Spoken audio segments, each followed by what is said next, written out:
daawwattoota keenya jaalatamoo fi kabajamoo as Shamsiyaa Hope jirra magaalaa St. Paul kutaa bulchiinsa Minnesota jirra.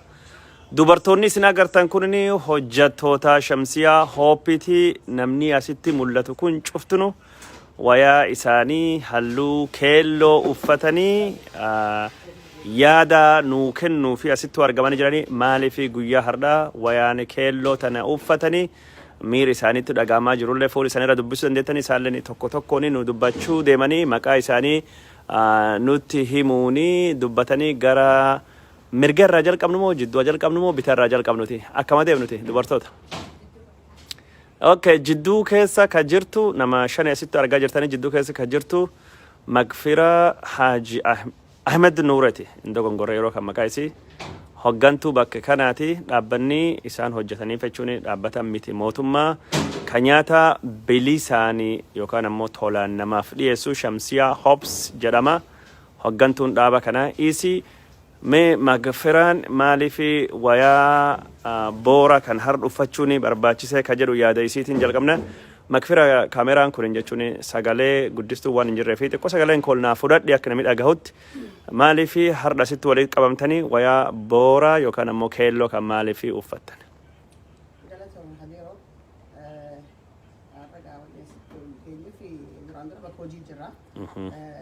warra biyyatti bakka fardimeetii jechuun bakka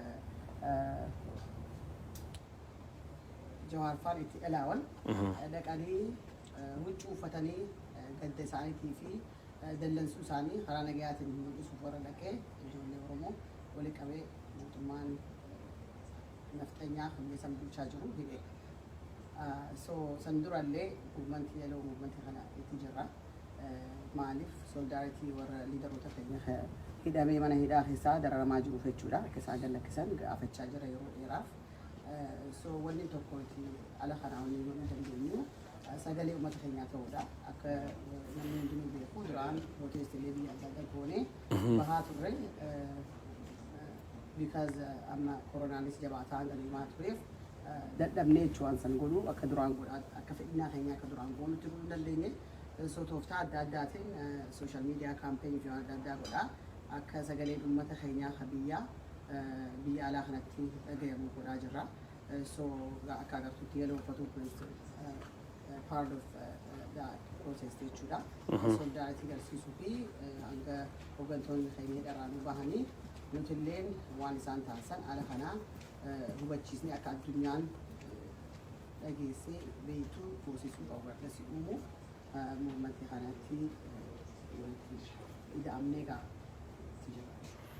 Ayyee galatoomii Magfira sittu waan ta'e kan jirtu obboleetti kan keeti. Amiira mee ati namoo waan guyyaa kana irraa waan si dhagamee huccuu uffattan kan irrallee waan dubbachuu barbaadde yoo qabaatte dabareen kan keeti sagalee ol fudhadhati illee mina dubbadha.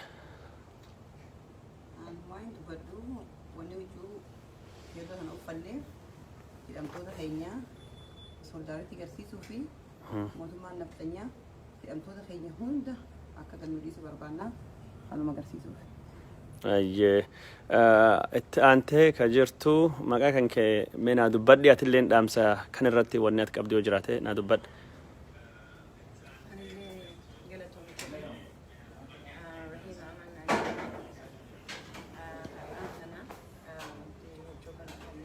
Sagalee ol fudhadhu. Har'aan tanaa wanti huccuu kana uffannee fi hidhamtoota keenya sappoortii godhuu fi ammaanii kana abiyyi badee jira jedhanii kaqaaqan politika. So kanaafuyyuu jabaannee hidhamtoota keenya baafachuu itti fuunfinu Oromoo tokko taatee diina kana ka deemu jiru ofirraa akka qabdu dhaamsa keenya itti maama. Ayyee galatooma amma gara warra bitaa jiruutu deemaa jirra. Magfiraan duratti dubbatta jirti. Magfiraattu waan ta'e ka jirtu maqaa kan keenyaa beeksisi mee dhaamsi qabdatu illee Oromoo dabarsa sagalee ol fudhadhu. Ayyee.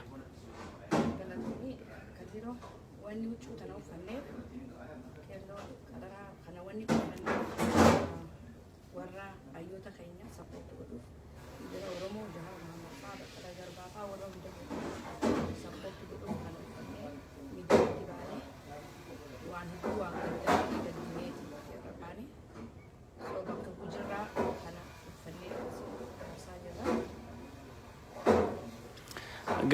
ayya ulfaadha amma namni dhumaa jechuun as waliin jirra obboleetti maqaa kan kennu beeksisi waan sochii huccuu keelloo uffachuu kanaa fi akkasumas waan si dhagame miira kan kemee naa ibsi yookaan nuuf ibsi.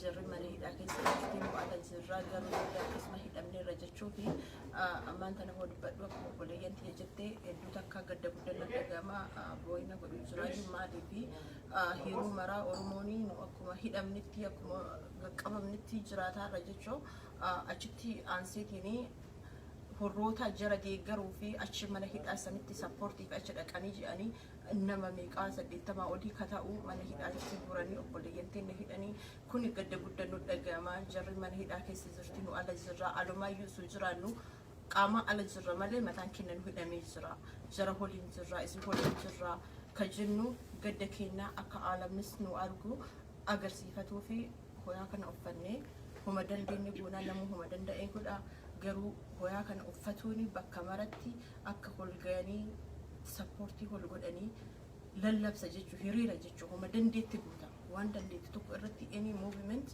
sappoortii waan jara goonuu akka isin waliin jirra jennu mul'isaarra jechuu guyyaa kana so itti hafuuf nu jedha Oromoo maraa dhaamsaan isinii qabu bakka jirtanii walii gallee haa sochoonu haa kaanu yeroo amma jedhaniitiin warri amaarranillee kakka'u jiranii Oromoo haa kaanu isin jedhan kanuma isinii dhaama akkuma qarallee kanuma dhaama ammallee kanuma isinii dhaama tokko haa taanu haa jabaannu haa kaanu isin jedha garuu gaddini warroota biyyaa jiranitti yookaan faamilii ijoollee irraa hidhamtee gadditti nus akkasuma gaddinee jirra hindalanna malee bakka hojii jirra malee yaannin kennaa fi buqqeen kennaa isin bira jira yaannee jirra gaddinee jirra isin jedha hayyoonni teenna hin baanii guyyaa rabbiin jedhee inshallah hin baanii haa waliin bira dhaabannu jedha galatoonni kadhira.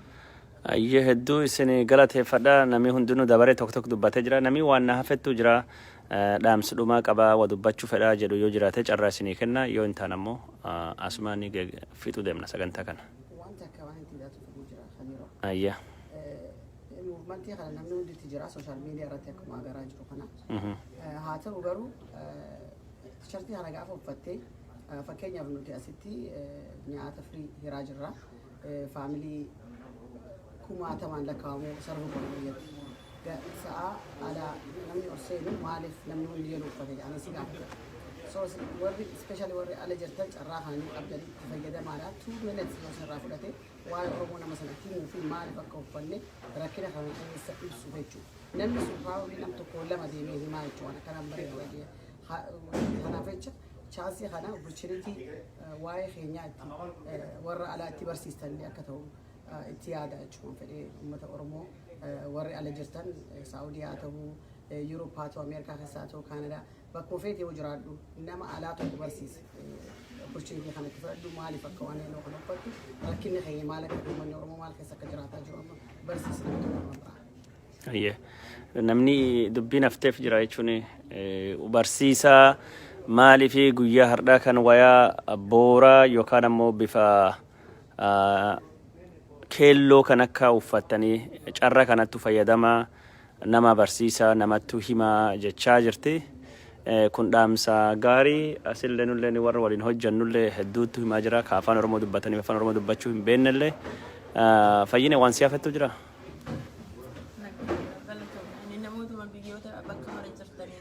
Please walii galaa kaa jechuudha matu fedhaan qeerroon teemmata biyya keessaa jawaar qanii biyya galullee Oromoo fi isin hedhadhee jedhee galee ammallee hedduun suni abdii inni isin irraa qabu suni please kaa isin jaanii adaraa kanuma isin dhaaba.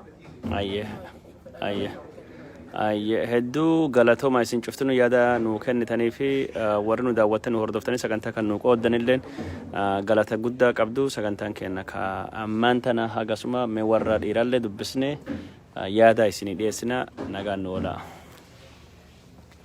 nagaan nu bula bakka jirtanitti.